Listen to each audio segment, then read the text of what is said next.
আপনার বয়স কত? 34। এই 34 বছর বয়সে জীবনটা কেমন লাগছে? জীবনটা আসলে এখন একটু খারাপ লাগছে। আগে ভালোই ছিলাম। হঠাৎ এমন একটা ঝড় আসলো, ঝড় এসে আমার সব সংসারটা জীবনটা এলোমেলো হয়ে গেছে।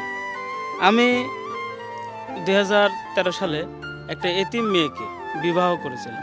তো মেয়েটির সাথে আমার সংসারটা অনেক ভালো ছিল। দুজন অনেক সময় এই পৌরসভায় বিভিন্ন জায়গায় ঘুরতাম।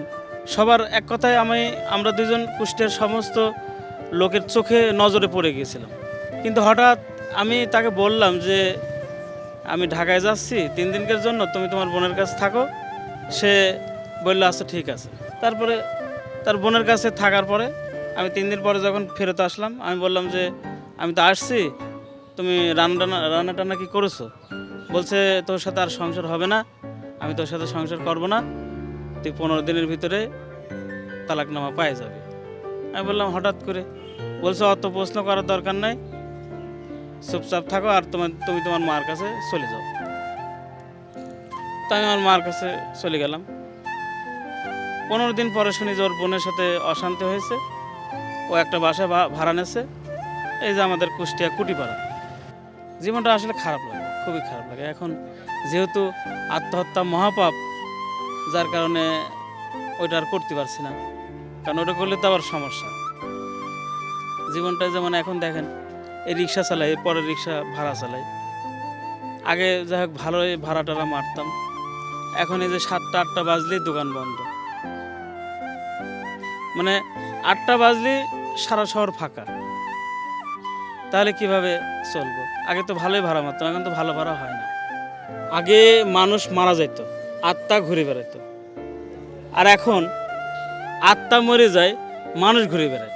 তো একটা পুরুষের যখন আত্মা মরে যায়, তখন তার জীবনটা জীবনে পৃথিবীতে বেঁচে থাকা কঠিন টাফ ব্যাপার হয়ে যায়, কঠিন টাফ ব্যাপার। একটা পুরুষ কেন মাদক খাবে? সে জানে না সিগারেট খাওয়া ঠিক না, সে জানে না গাঁজা খাওয়া ঠিক না, সে জানে না মদ খাওয়া ঠিক না, কেন খায়? একটা মেয়ের কারণেই খায়।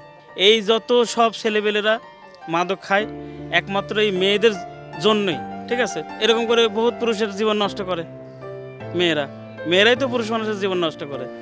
এই জন্য বলবো আগে মেয়েদেরকে ভালো হতে হবে, আর এই মেয়েদেরকে ভালো হতে হলে ইসলামী আইন দরকার। কিন্তু ইসলামী আইন তো আমাদের দেশে এই জন্মে হবে কিনা আমার জানা নাই। একটা পুরুষের যখন 18 বছর বয়স হয়ে যায়, তখন সে কোনো না কোনো মেয়েকে ভালোবেসে ফেলে। তখন সেই মেয়ে ভালোবাসতে বাসতে বাসতে হঠাৎ করে সে আরেকটা পুরুষের সাথে ভালোবাসে। এইটাই হচ্ছে বেশি চলছে। এক কথায় বিজনেস চলে।